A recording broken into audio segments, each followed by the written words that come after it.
Good day, everyone. Welcome to ME 160. This is our first lecture in chapter 3, which are the vibration elements. And to start off, I actually forgot what the arrangement of the module is. But in any case, we'll be starting with stiffness elements first. So before we begin, let us go through the objectives for our lecture today. So our purpose for today would be to first understand what is stiffness, what do I mean stiffness, and where does it come from. Next, okay, so we understand what it is. What sort of properties affect stiffness? Like, how do I determine what property to change in order to affect my stiffness? And next, we will be examining common stiffness elements from the industry and day-to-day life. So I believe if you've actually looked at the handout, there are a lot of equations involving stiffness. So this lecture will not go into a deep dive on the derivation of those equations. Rather, they should function as a kind of guideway in order to at least distill part of the handout or at least tell you what's important if your only goal is to like get to the gist of it. But for the handout, it is at least in my case is for those who are curious or would rather see the full derivation of things. So if you want to explore the in-depth concepts, I suggest you go to the handout. But if you need some guidance first, let this be the first material that you see. So let's examine first, like, what is stiffness anyway? Like, stiffness will be a very common word in this course, and I hope that you don't get any weird ideas about what stiffness is. Before then, of course, we'll have to define this particular change in perspective when it comes to mechanics. So in NSI 12, and for sure in extension, NSI 13, we've been examining dynamics and the movement of bodies in terms of force vector mechanics. So force vector mechanics means you have a force and it affects the body in this way. It reacts with a particular acceleration or it goes one way and then something else happens. This time, we're going to look at dynamics from the energy point of view. So when we think of the energy point of view, this illustration or this animation of a roller coaster going up and down the rails gives us the simplest concept explainer for this. So the roller coaster at different points along the track experiences changes in its levels of potential and kinetic energy. And depending on its position, it may be slowing down or speeding up. So we're going to put more emphasis on the energy side of things in order to help us in the culminating part of chapter 3. So in the first place, how do we apply this energy focused approach to vibrating systems? So we have to think of the energies as being governed, or rather, governing particular elements of our system. So in the roller coaster, we have potential energy, which in this case is being managed or quote unquote managed by gravity. You have kinetic energy, um, which is being how do you say this given movement by some item that is free to move with mass. So we'll be looking at our energies the same way, just like that. And we're going to attach these energies to particular elements of our system. So we have an element in vibrating systems that governs kinetic energy. We have an element that stores and releases potential. And we have another element that dissipates the total energy available for kinetic and potential to pass around. So for the first run of this lecture, of course, we're going to look at things that store and release potential energy. So in this animation that you see here, this is a roller coaster. That is one way to store potential, essentially increase the elevation of a thing.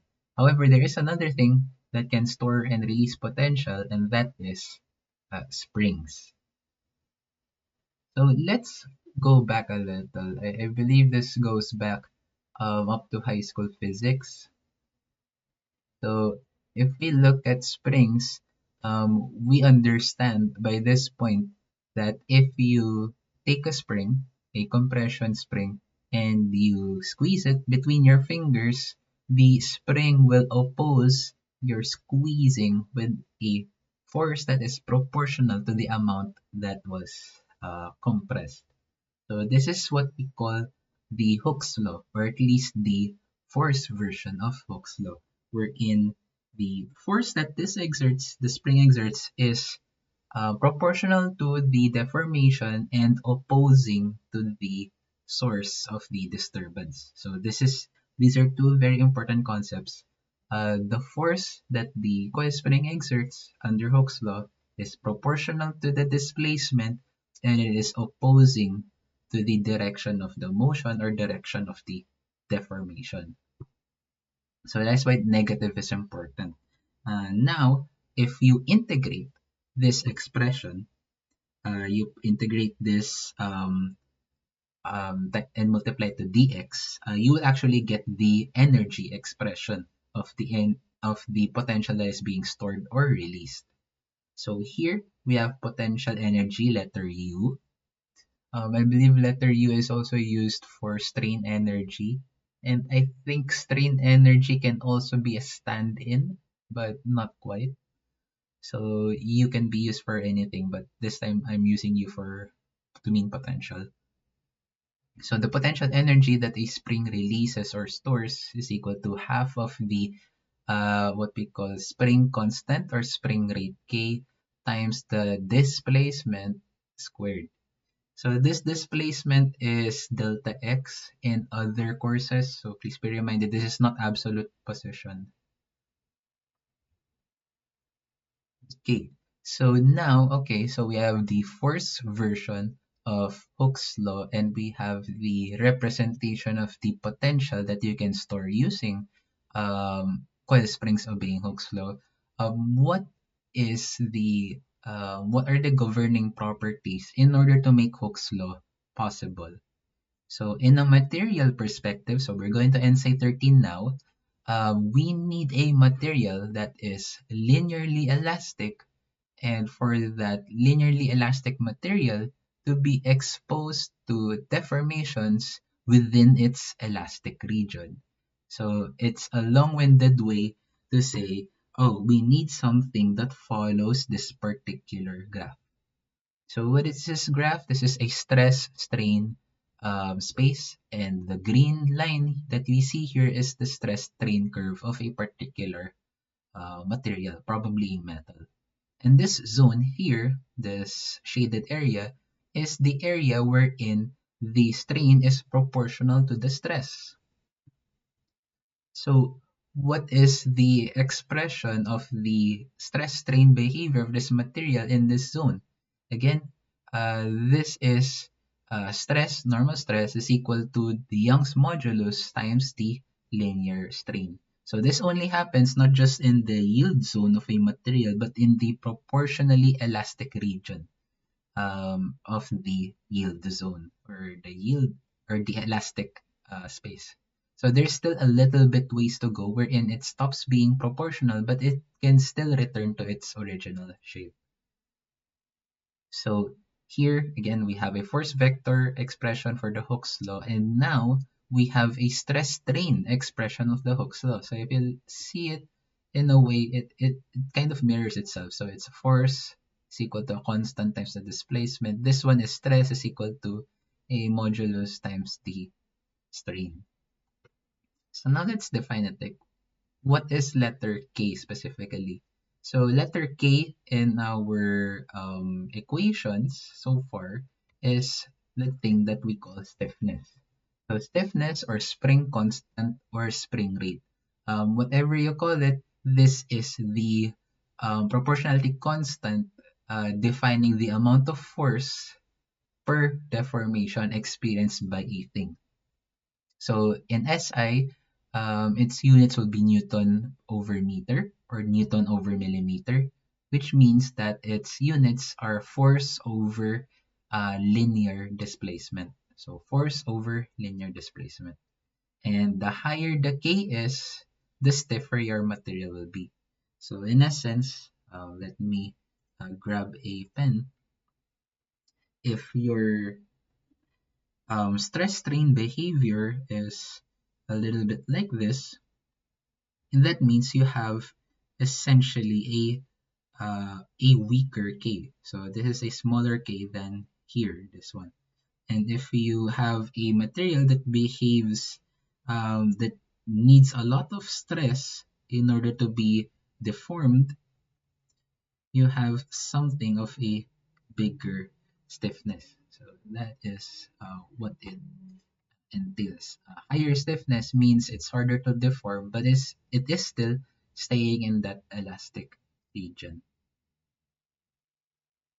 So let's continue with coil springs. Okay, so these are all relationships relating to a single spring, or at least a network of springs. But okay, so let's say you are given a problem and it has multiple springs everywhere, and you have to determine what is the effective stiffness or what is the effective spring constant of this network.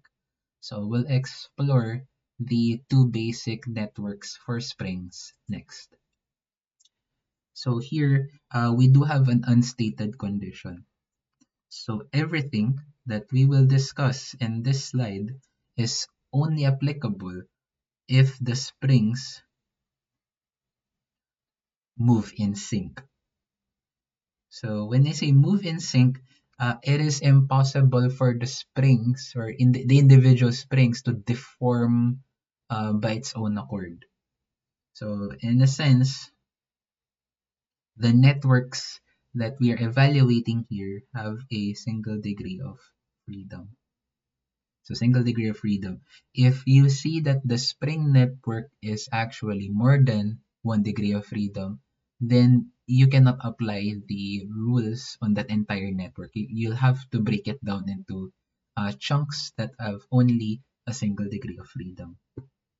So with that in mind, let's continue. So here, oops, hold on, let me erase this. So we have here a set of springs that are connected in series. So we have a fixed wall, we have spring 1, spring 2, and so on until the very end. So at the end of this last spring, you are pulling the entire network with a force F. So given this, if we know each of the individual stiffnesses of the springs attached, how do we determine the overall or the effective stiffness of this network? So it's simple. Let us look at the relationships between the force in this entire network and the displacements. So for the force, what you'd notice is that the force here is traveling along the wires of each spring, and it is not being diverted or being branched out. It is traveling in a single stream up to the very fixed end. So the force that is being felt by all springs in this network is actually the same. So they're all experiencing the same force. But when you are stretching or compressing this network, they each deform in a different way. If they have different spring rates, they will deform very differently from one another. And the total deformation that you exert is actually the sum of their individual deformations. In order to get the effective stiffness, what we do is we express x here, the additive quantity, in terms of the force F and the individual stiffnesses, k sub 1, k sub 2, k sub n, and so on. So I will not bore you with the derivation, but you'll find out that the effective stiffness of this entire network, which is in series, is actually the reciprocal of the sum of the reciprocals of the stiffnesses. So this is the effective stiffness when all your springs are in series. Now let's look at a spring network that is in parallel. So you'll see this, you have a fixed wall here, you have a series of springs, and you have a movable platform that is being stretched by a force F. So one thing to note here is that we have a condition. We surmised that all of the springs here, in order to evaluate this as a single spring network, we have to look at this as if they are moving in sync. So essentially, when you stretch this platform will not angle. So it will not bend weirdly. It will just stay vertical and essentially deform our springs connected to them in the same way. And that is one of the characteristics of a parallel network. So here, your deformation is the same for all the springs, but this time the force can travel from the platform to different springs in the system. So you have a load sharing of forces among the springs. So in order to get the effective stiffness for a parallel system, we use the force equation and express the force F in terms of stiffness K and deformation or displacement X. And what you find is that if you connect springs in parallel, their effective spring rate is actually the sum of all the individual spring rates. So if you've actually taken EE2 or EE1, you'll notice that this is kind of the reverse expression when it comes to circuits in parallel or in series. So just keep that in mind. When we transition to vibration, series and parallel switches formulas. All right. So now that we've covered that, we have a particular thing that I want to ask you. What if you have this kind of system? So what if you have two immovable walls, you have two springs, and you attach a mass here. If I apply a force that moves this mass horizontally, how does this spring network react? Will it react as if it's in series? Will it react as if it's in parallel? Or will they react as if they are two separate entities? So I want you to think about that. And as you do, we'll go to this example. So this one is actually in the handout. The full solution is actually there. But let's discuss here now. So we have a system and we assume that the rigid body that is on top here will not rotate. It will just stay horizontally aligned as it displaces. So all of the springs here have the same stiffness K. So in the perspective then of this platform, what is the effective stiffness that it feels? So there are several, or rather a few, techniques that you can use. There is one wherein you start out from the zoomed out perspective, then you slowly zoom in to the other little networks. We will do the reverse in this lecture. We will start from the smallest network and then zoom out until we get the entire picture. So let's check if this is a single degree of freedom. So we have a single degree of single mass, and it's only free to move vertically. So for now, we still assume that the springs are massless. We will discuss that concept in the next lecture instead. So all the springs here that we will discuss, we assume that they don't have any mass. So right, so this is single degree of freedom, so this can work as long as the platform is constrained to move only in translation. This is a single degree of freedom. First, let's start with the smallest network. So we start essentially here. So we have two springs. They are side by side. So what does that imply? So when your springs are side by side, they're connected to the same ends. They are parallel. So let's say stiffness K is K. So this network A has an effective stiffness that is 2K. So next, we travel down or we include the spring at the bottom of this network. So we call this entire network then network B. So is network A series or in parallel with this spring below?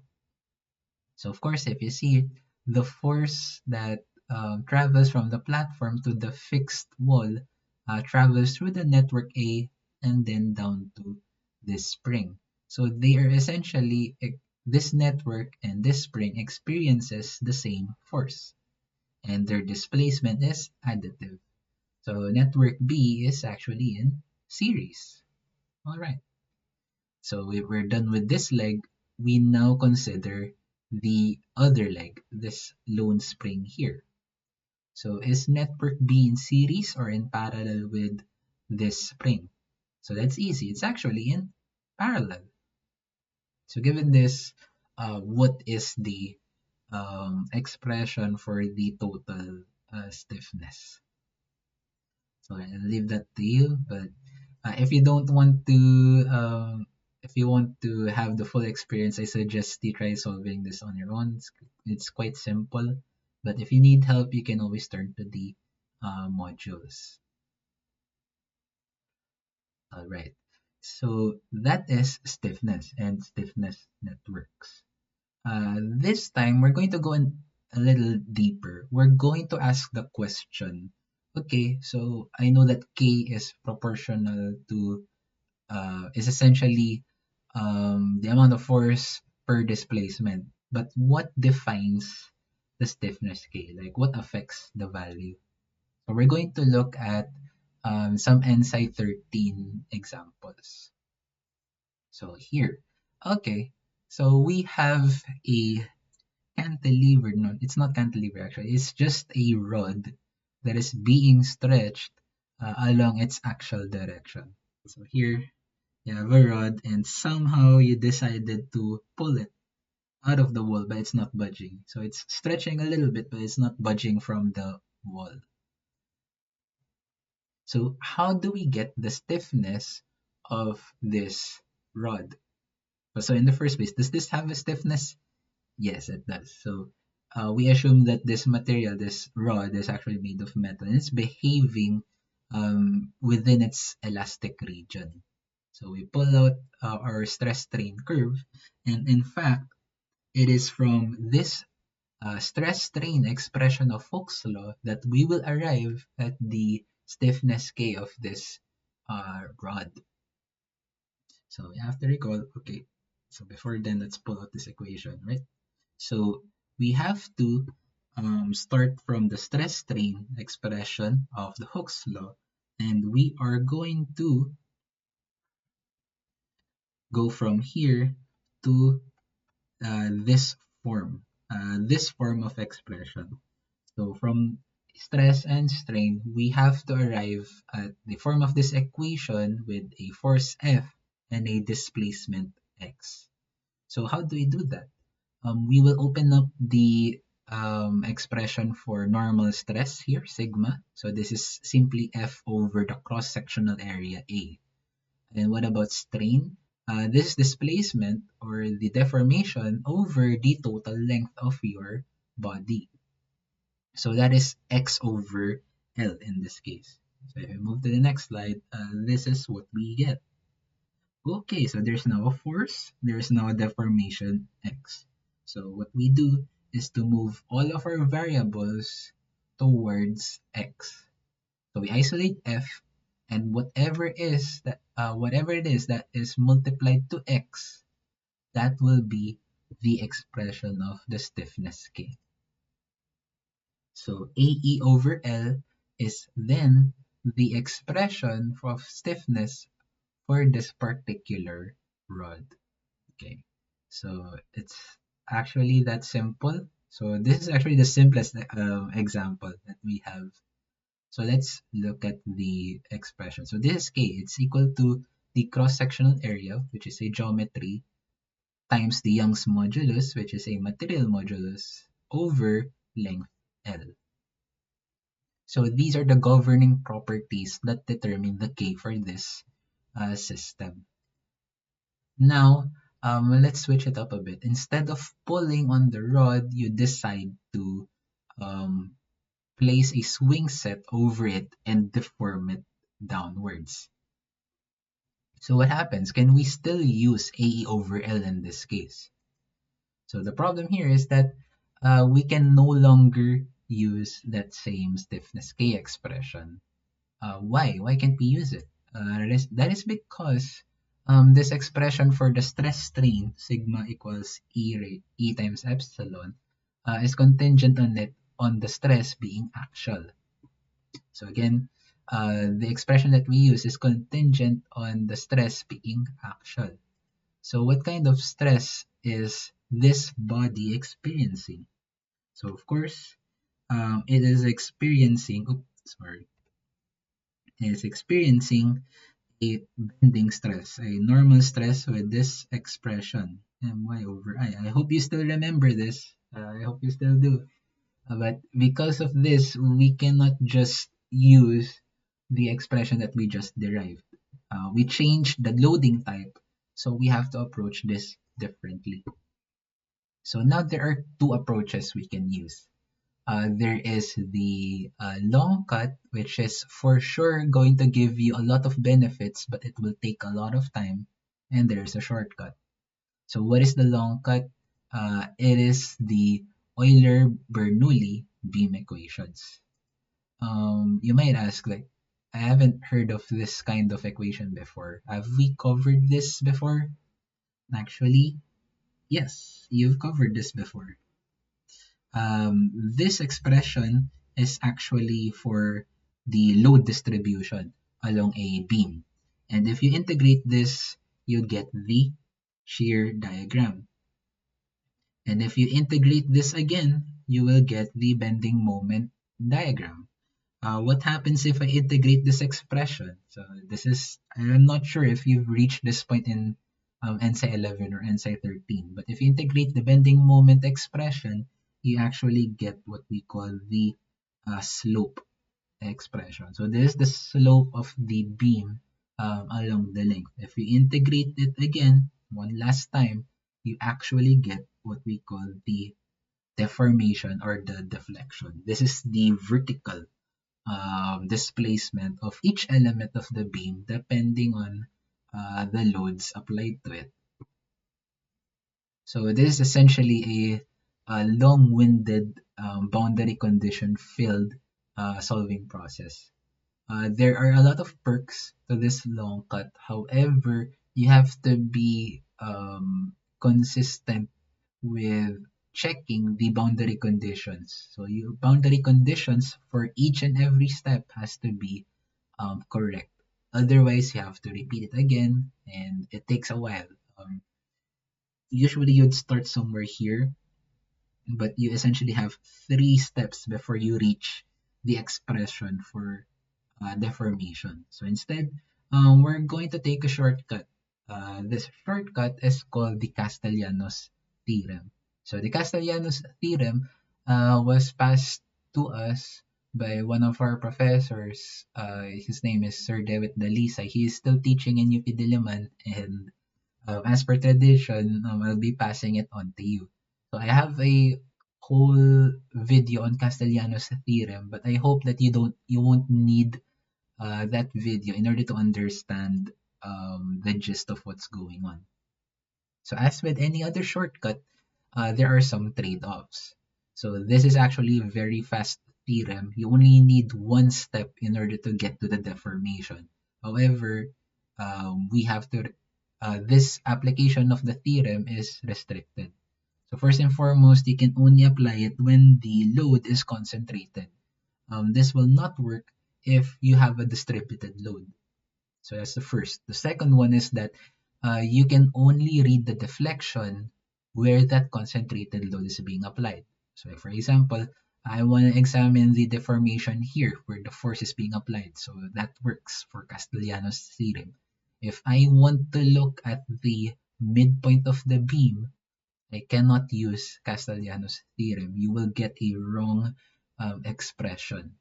So if you want something in the middle of the beam, you have to go through the long cut. There is very little options, but okay. So what is this shortcut? What is Castellanos theorem? So this isn't in any literature, but I just chose random variables. So don't be frightened if you see Greek letters that you've never seen before. So let's break it down. This is essentially a line integral. So we're going to integrate over the entire length of our body. So here in the first fraction, we have a pertinent geometry. So this big letter gamma could be cross-sectional area, could be second area moment, could be polar moment inertia. Now this one, letter chi, is pertinent modulus. So it could be E, Young's modulus, could be G, rigidity modulus. Letter P is the load. So this can be just straight up force, or it could be a bending moment or a torque. This one, this third one, is the partial of the load with respect to the force. So is this easy? Actually, this is the easiest part of the equation. I'll just show you instead of explaining it properly. So okay, let's start now. So okay, so we have a Castellanos theorem general equation. The first thing that we need is what kind of load is this beam experiencing. So I've already written that down. Hold on. We've already written that down. It is experiencing bending moments or what we call flexure. So in flexure, now let's examine. This is the pertinent geometry. This is the second area moment of inertia. So this is what we'll substitute to big letter gamma. And for the normal stress, since it is normal stress, the modulus that we're looking for is the Young's modulus. So this is what we'll substitute here. Next, okay, so what kind of load are we applying on this beam? So in order to get a bending moment stress, of course, you need to apply a bending moment. So if we determine a coordinate x that goes positive from this direction to the other, we can say that this force F is exerting a force F times the radial arm x on our cross section. So this is the load. Next, okay, I'll make the slides appear. So yeah, this is our cheat sheet. Now what about this? What about this expression? So here we're going to differentiate this expression in terms of force F. So we're going to treat force F as if it's the independent variable and x could be just the constant. So if we subject it to this partial differentiation, the only thing that will be left is x. So yes, this is actually that easy. That is why I really like the Castellanos theorem because it shortcuts through or it breezes through the Euler-Bernoulli beam theories if you actually have the chance. So this is actually very useful, especially if your members are very convoluted, they're very long, very weird, and you essentially only have a point load. So we used to have machine design exercises regarding that, and Castellanos was a quite a beauty in solving those problems. So okay, back to that. So this is our partial fraction.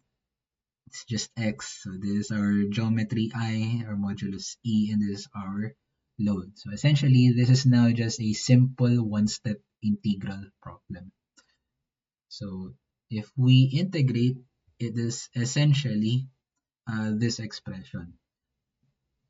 Now, actually, there are plenty of materials that have second area moment inertias that are dependent on the position. For the Young's modulus can be dependent on the position as well. But for now, we'll assume that I and E are constant throughout the beam. So that means I, E, and F, we can actually push out of the integral. And we'll only be left with a simple integral expression that we already know the answer to. And that is 1/3 FL cubed. All right. So are we done? Not quite. So what we have to do for our last step is to isolate the force F and put everything next to deformation Y. So if we do that, we get the new stiffness expression. So 3EI over L cubed is the stiffness for a cantilever beam. So again, this is the stiffness for a cantilever beam. So what is a cantilever beam? It is a fixed free beam and it is experiencing a load at the end, at the free end. So it's the same body but under different loads. So that can be kind of tricky actually. So let's look at the expression. So I have a modulus in my numerator. I have a geometry in my numerator and have the length again in my denominator. So is this a consistent pattern? We'll see. We'll see if this is consistent. All right. So let's go to something else. What about angular displacement or angular deformation? So we also consider that actually. So this is a torsion bar. So this is also the same bar, but it's now experiencing torsion-oriented action to the body. So this time, we're not interested in the linear deformation, but rather the angular deformation of our bar. So we actually have an expression of Castellanos just for that. So here, our delta now changed into theta, and our partial fraction, lo and behold, it is no longer partial of the load over partial F. It's now partial of the load over partial of the moment. So in order to start this, we have to ask what kind of stress is this torsion bar experiencing? So if you still remember inside 13, of course, it's experiencing torsion. And what is the expression for torsion? It is torque times a radius r, wherever it is, over J. So J is our pertinent geometry. So this polar moment area. Our torque or our shear stress is related to the shear modulus G, or in this slide, the rigidity modulus. So this is our modulus now. So what is our load? We can just say, oh, it's torque T. That's fine. And what is our partial fraction? So in this case, it's a little bit illegal, but you can consider torque as a sort of bending moment. It's a moment, but it's not bending. So yeah. If you differentiate torque by torque, you just get the value of 1. So here is our cheat sheet. And if you substitute all of that in our line integral, oh, okay. So I can essentially push everything out and just integrate dx over the length L. So what do I get? This expression. Does it look familiar? Yes, it does.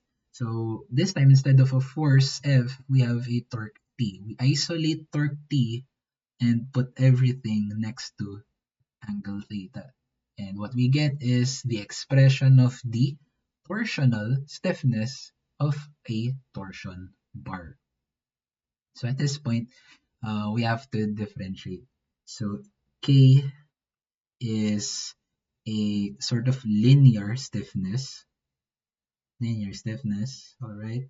So it is the force exerted over a linear deformation or linear displacement. So for the angular sense, we have a completely new entity. Although it does kind of the same thing, its units are different. This is torsional stiffness. So to differentiate it, it is denoted by K sub T. So this K sub T, the difference between it is that it is examining the amount of moment, restoring moment force, or restoring moment, sorry, why do they call it moment force? restoring moment over angular deformation. So that's the reason why its units are so different. So in SI, that will be unit for moment, Newton meters, over angle units, which is in rads. Never use degrees for this, you have to use radians. So just like before, the higher the KT, the stiffer it is in the angular direction. So oops, let me clear our board. So again, we have a pertinent geometry in the numerator of our torsional stiffness. We have a material modulus above and we have length below. So even though you transition from to a different coordinate, the relationships, or at least the positive or negative effects, are still preserved. So alright, now let's look at something a little more difficult. So let's examine the stiffness of coil spring. So, okay, I know each coil spring has its own stiffness K, but what parts of its shape or material affects that value? So first and foremost, let's define the geometry of a spring. So a coil spring is essentially a wire. So a wire with a small diameter D that is being coiled around a particular cylinder. So that coil has its own diameter, big D, and you have also a number of coils, N, and you can express the ratio between the big diameter to the small diameter in the spring index. So again, we have two diameters here. You have a coil diameter, which is the larger one, and the wire diameter, the small one. And for the length, we're going to make some concessions. We're going to assume that the length of the wire is actually the number of coils existing in the spring times the circumference of the coil, which is essentially n times pi coil diameter d. So, all right. So, if we're going to apply Castellanos to this element, we have to ask, like, what is the dominant loading of the coil spring? So, herein lies the confusing part. So, we have a coil spring. So, let's say this is an extension spring. So, it has two ends. You'd think actually that the spring experiences actual loading. So that is true. The element itself is being actually loaded here. But we actually want to know what the wires, the little sections of wire are actually feeling. And if you zoom in, so let's say this is a section of the wire, you notice that the force F, so this is the force F, you're pulling it here, is actually off center of the diameter. And what it is resisting is actually a twisting moment because of that. The force itself is off center from the center of the wire. So this force, this actual force, is exerting torsion on your element. So that's the weird part. Even though the spring is being stretched, actually, the wire itself is experiencing primarily torsion. So when I say primarily torsion, there is some bit of direct shear in that. But we will assume that is negligible for now so that our expression would be very simple.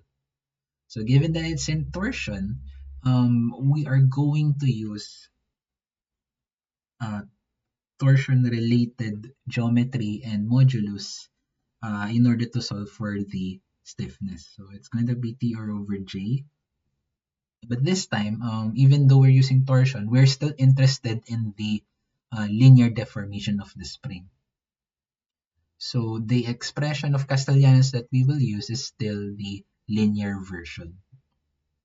And look at this. We have J, we have G, and we have the load being force. So force F here in this case times the coil radius or diameter divided by 2. Alright, so let's do it. And this is now the expression for the polar area moment of a solid circle. So this pi wire diameter to the fourth over 32. So substituting all of that, we also get this instance of nothing dx integrated over length L. So this is actually a very simple integral, so it just turns into that. So what we do is, of course, we isolate f once more, and then this time we're not going to stop. We're going to substitute our expression for j and our expression for L. And what you'd end up with is actually this expression. We have this crazy one in terms of wire diameter small d and coil diameter d, or you have something that is in terms of wire diameter d and spring index c. So this is the simple expression for the stiffness of a coil spring. Now, if you look here, you still see some geometry here. Of course, the j started from the numerator. That's still the same. Modulo started from the numerator. And the length L is still at the denominator. So the relationship still stands regardless. So, alright, so that is the coil spring. What about so-called torsion springs? So if you're a fan of accessories or have used accessories at one point in your life, you've probably seen this, especially behind hair clippers. So you'll see this kind of wire that is twisted in this manner. This their job is to introduce angular deformation, or at least fight angular deformation. So just like before, you have this paradox that even though the entire component is experiencing angular deformation, if you look at the wires itself, they are experiencing bending moments or flexure. So here we have this weird case wherein we will use the angular expression for Castellanos, but we'll be using flexure, which is a normal shear stress.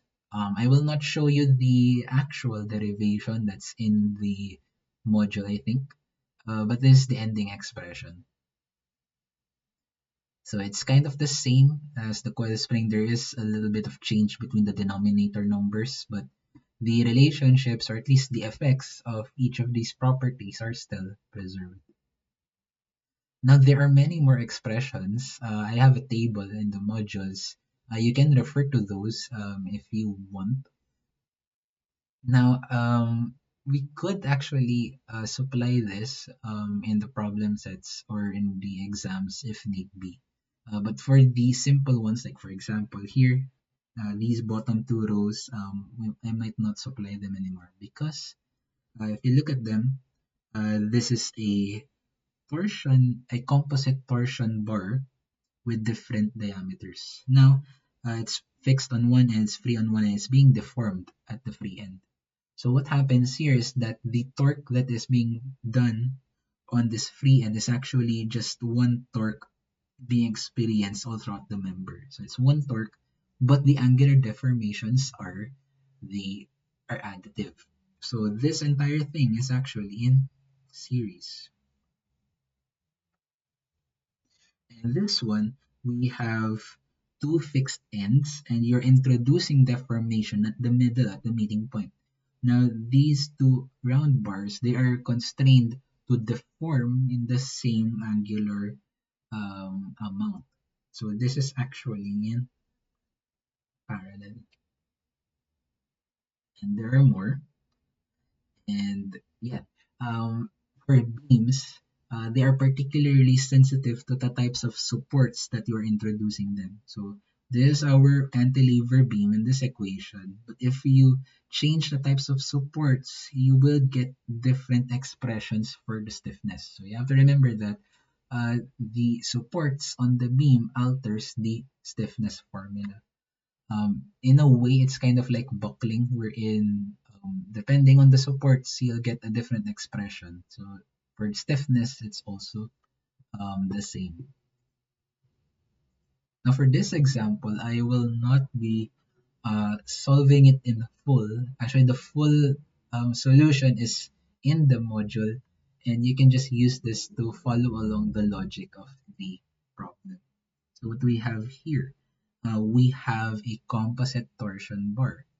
So the nearest to the wall is an aluminum core inside and a steel tube that is acting as a sleeve to the aluminum core. On the outer side, it's as if it's welded. You welded a very thick but still hollow steel tube that is in different dimensions to the nearer portion. Now, what you have to do here is to calculate the spring rate, the torsional stiffness at the free end. So what we have to do first is to zoom out. Before we solve for the individual stiffnesses, we have to examine the network's overall behavior. So how many springs do we have here? We actually have three. And those three are acting in two networks. So you have a nearer part of your torsion bar and you have a farther part of your torsion bar.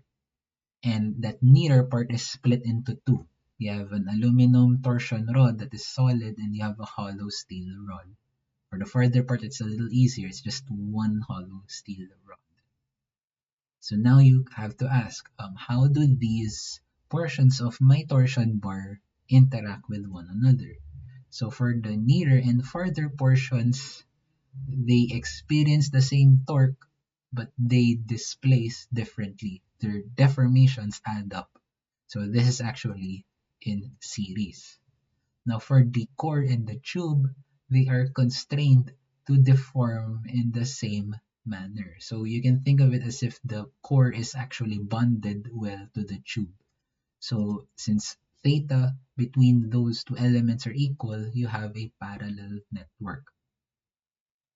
Now, you have to obtain the formulas for stiffness of each and then calculate for the overall stiffness. So some of the calculations are in the module, but in case you need to memorize the polar moment of inertia and the second moment inertia of these simple shapes. So this is the torsional stiffness of the rod, and this is the J of a solid rod. This is for the hollow tube naman. So now, okay, so let's say you've solved for the individual stiffnesses. Now you apply your analysis in the earlier step to the actual value. So since this is parallel, the stiffnesses are additive. And since the overall picture is in series, you have to add the reciprocals and then get the reciprocal of that. And this is the effective stiffness or the effective torsional stiffness of this entire torsion bar.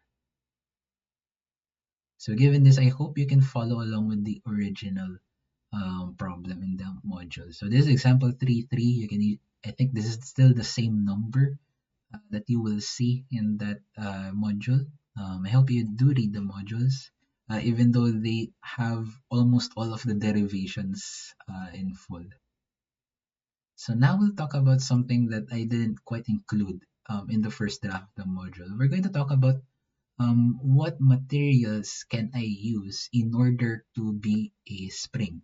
So another way to state this is that what materials do I choose so that I can store or release elastic energy?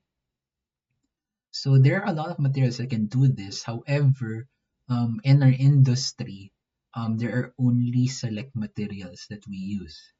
So in general, there are expectations for the material when it comes to spring. So first and foremost, it has to be elastic. So it has to have a good elastic modulus. It has to have a good rigidity modulus. So yes, this is one of the requirements. Now, another requirement is that you want the spring to survive multiple cycles of being stretched, compressed, stretched, and compressed. So you want it to live long. And some of the factors that you have to consider is what we call the endurance limit of your material. So the endurance limit, so if for, oops, sorry, where is my pen? Alright, so if we have a static loading, normally you'd be wary of the yield strength or the ultimate strength. But if you have variable loading, just like in springs, you want to look out for the endurance strength or the essentially uh, the fatigue strength of your material. So certain materials they experience a drastic drop from the ultimate strength to the endurance limit. So most of the time, the endurance limit is only zero point 0.5 of the ultimate strength or lower.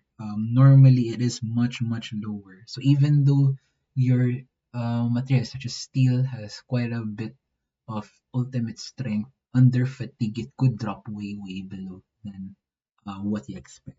And here's the thing also, some materials they do plateau eventually. Like if you cycle test a material for a very very long time, the essentially their strength will plateau into this endurance limit. But for some materials, such as for example in this graph, we have aluminum T6. This is structural aluminum that is designed to or essentially forged to support vital structures. This material only has lower to go. So this thing does not even have an endurance limit. So what you're essentially looking at is what we call the fatigue strength, which is the fatigue strength in a finite number of cycles. So essentially, if you are forced to use T6 aluminum or any material that behaves this way, you have to count down the number of hours, months, or years that you are using them and then schedule the part for replacement. That is a problem. This will actually be discussed in AB 53. I'm not sure if you're there yet, but yes, this is part of the consideration in machine design. Also, you want your part to resist corrosion, oxidation, developing of oxides, nitrides, etc. That is because those oxide spots will become stress concentrations and they will drastically lower the life of your springs. So yes, you are now advanced in machine design 1 at this point. I think you have not started with variable loading yet. So yeah. So given this, like what can be used for spring? So this is only for industrial purposes. I am not saying that you can't use any other material. It's just that if you expect heavy loads or a very long life of your components, you want to stick to these materials. So first and foremost, yes, spring steel. And there is a steel that is for springs. And spring steel is actually not just for springs, all right? Um, it is used for a lot of things. Did you know that spring steel is actually a good steel for weapons or bladed weapons? That is because spring steel can take a lot of punishment and still maintain elasticity. It is not quite brittle. It's not as it depends for sure with the metallurgy, but it is very tough compared to Japanese steels. It can take a lot more punishment if you forge it right. Now, if you want more corrosion resistance, so essentially spring steels do corrode because of it is iron and carbon. If you want more corrosion resistance, you can go for stainless steels like SS316, SS304. These are for situations wherein you're expecting a lot of water contact or a lot of chemical contacts. So at least you still have the option of using metals, even though um, it is technically bad for steel. Now you also have the option of titanium like TI64 or TI325. So the difference between titanium is that strength-wise, steel is here, aluminum is here, titanium is somewhere in the middle. So titanium is somewhere in the middle. This is also true for weight. So steel is heaviest, aluminum is lighter, and titanium is somewhere in the middle. And the beauty of it is that titanium has a good strength to weight ratio. So you, even though it's expensive, you want to target titanium if you have weight saving concerns. So like for example, in aerospace, if you need a springy part, but you want to save as much weight as possible because, of course, each mass that you introduce to a rocket or a payload is a gallons of fuel. So essentially, the more weight that you save, the less expensive your travel or your experiment will be. So those are the cases wherein titanium is good in application. So now let's look at more stiffness elements. All right. Are we done with Castellanos? I think we're done with Castellanos, but we're going to explore a bit more. So again, stiffness elements, these are the parts of our system that store or release potential energy. And that includes gravity of all things. So here in this animation, we have a pendulum that has been disturbed and is now oscillating about a particular axis. So that particular axis is its resting position, and the mass itself is the one that is being very jittery. It's exhibiting a lot of kinetic energy, but the gravitational potential or the gravitational force is the one pulling it back to equilibrium. So can we express this as if can we find the stiffness of gravity even though it's not a spring technically? So actually, yes, we can do that. So we have to first express torque in terms of the gravitational force. So this one is easy. Depending on the angular position, this is the torque that gravity exerts. So it's mass, gravitational acceleration, length of the pendulum, and sine of the theta, the angle that the string makes with the vertical. Now, this is a problem because you have a non-linearity, and with ME160, we want to deal with linear systems, not non-linear. So how do we do that? How do we go from here? So we're going to cheat a little, and we're going to apply small angular approximation. So of course, we're going to assume that this pendulum is not going to go wild. There are instances of going wild for pendulums, especially double pendulums, but for the normal case, we assume that its displacement will be limited. So if it's limited, we can use the following approximations. So this is not new for you. This is familiar. So sine theta essentially estimates into theta, and cosine theta, if you take several steps, it becomes 1 essentially. So you have, instead of an angular sector, you have a right triangle. And when is this usually good for? If you want a 10% error, I believe it's around 17 degrees. It's essentially it's effective at 10% error up to 17 degrees. So that might seem small, especially if it's in the protractor scale. But you have to imagine that this pendulum could be a clock pendulum, which is quite long. So that 17 degrees could actually be very large when viewed in actual. So do not disregard 17 degrees. It's actually quite large when the pendulum is long. So by doing so, your sine theta becomes theta, and now you can perform the trick of isolating torque and then putting everything next to theta. So this then is the torsional stiffness of gravity on a pendulum. So that's quite cool, right? So I'll give you a mental exercise. Is this equation true if you invert the pendulum? Like the pendulum is pointing upwards. Do we still have this expression? So we won't answer that, but yeah, it's up to you if you want to answer that. There isn't solution out there, but I'll leave it to you to understand. So another spring element that I want to talk about is the leaf spring. So this one is actually quite common.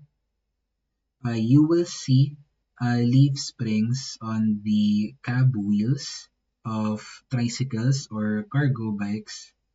So you'll see the cab wheel here. It's supported usually by a leaf spring, and then somewhere here you also have a dashpot spring to the side. So this is a normal combo.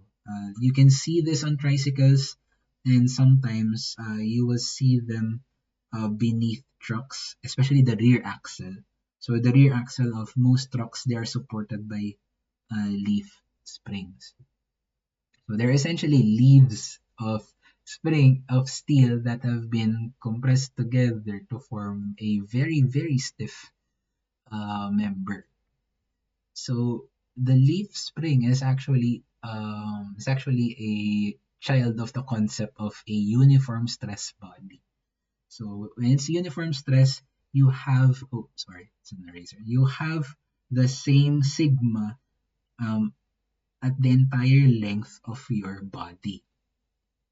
So if you want to do that but preserve the thickness of your body, you're forced to expand your width in order to maintain the same stress sigma all throughout. So the derivation for the stiffness of a leaf spring is actually in your module, but it's kind of very lengthy.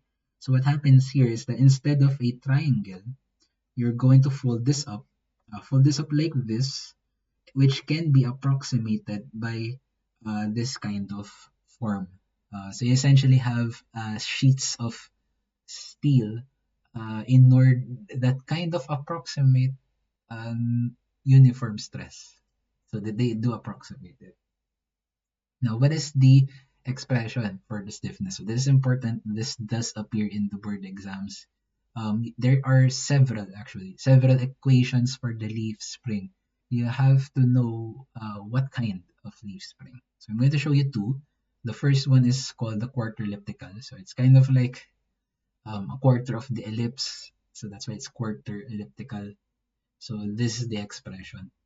So you have Young's modulus, you have number of leaves, you have letter B, which is the width of the leaves, the thickness of each leaf, and the length of the entire body. So it's not the length of all the leaves combined, but it's the length of the leaf spring body. So from this end to that.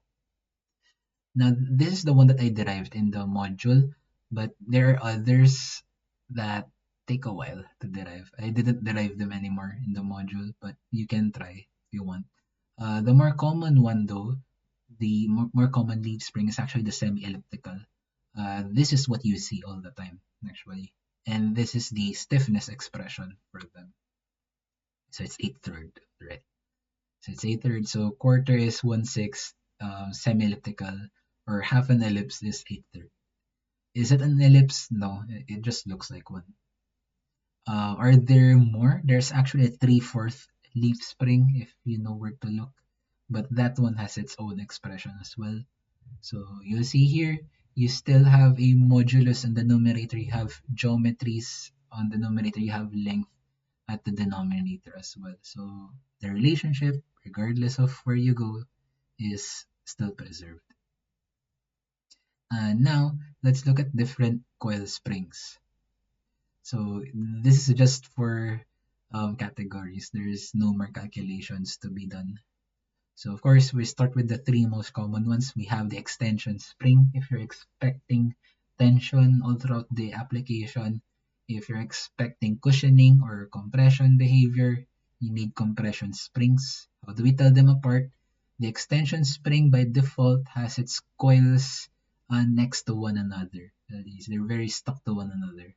Compression springs, they're quite loose when they're free, and they do not have hooks. They do not have attachment points, just like extension springs. Now, for angular deformation, we have torsion springs. But in case you need a compression spring, but you don't have enough space for the regular rounded wires, you can go for dice springs, which are essentially flattened versions of a compression spring.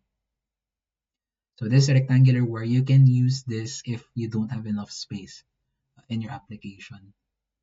Now there is also another space-saving spring. This is called the conical spring. If you look at this spring, if you press it down, they have actually the potential of flattening out. If you design it like that, the spring can essentially flatten itself. and this does the same function as the die spring. However, if the coils, like for example here in this graph, if the coils start touching each other, like here, they no longer behave linearly. They will still behave elastically, but they won't preserve Hooke's law anymore, or at least they won't approximate Hooke's law anymore. So yeah, here are more springs actually. Here we have the garter spring, which is essentially a spring to lock in some seals like O-rings or hollow tubes. This is for gaskets. You can think of them as kind of a stretchable bracelet, something like that. We also have machined springs. This is what it sounds like. You essentially have a tube and you cut away parts of that tube until you get to the coil like shape. So the good thing about machine springs is that even though they're quite expensive, you can control the stiffness to a high precision. So it's essentially a programmed spring. You can easily get custom behavior and you can get very precise values of stiffness and other characteristics by doing this fabrication process. This time we also have another common spring, but you don't notice it as much. You see this in your seat belts, in your measuring tape, in your projector pull downs. So whenever you try to stretch down a projector sheet or you stretch a measuring tape, there is a spring there that because of its construction, it feels like you're stretching it but only applying a particular constant force. So it's kind of an illusion because of its shape, but it is still obedient to Hooke's law. And next, we have air springs. So this is a new thing, or actually, I'm not sure if this is a new thing now since it's 2025. These are essentially replacements for coil springs. Essentially, you blow up a rubber tube, and that rubber tube becomes a coil spring. This spring does not behave linearly. However, the good thing about air springs is that depending on the pressure in the tubes or in the air spring, you can control the quote unquote stiffness of your suspension. So this normally is for automobiles, for SUVs, cars, etc. If you want the car to have a lower slung suspension or a higher suspension, you have air springs that essentially lift the car body up or raise it lower or bring it lower depending on the pressure. So this is more expensive, but yeah, sure. If you want variable suspension in your car, you can use this. And now, that is it for stiffness elements. Now, for the stiffness elements, yeah, it is quite a handful. When we go to the next lecture, the rest of the elements that govern kinetic energy and the dissipation, that section is much shorter. And I hope that you are safe in this time, and thank you so much for listening.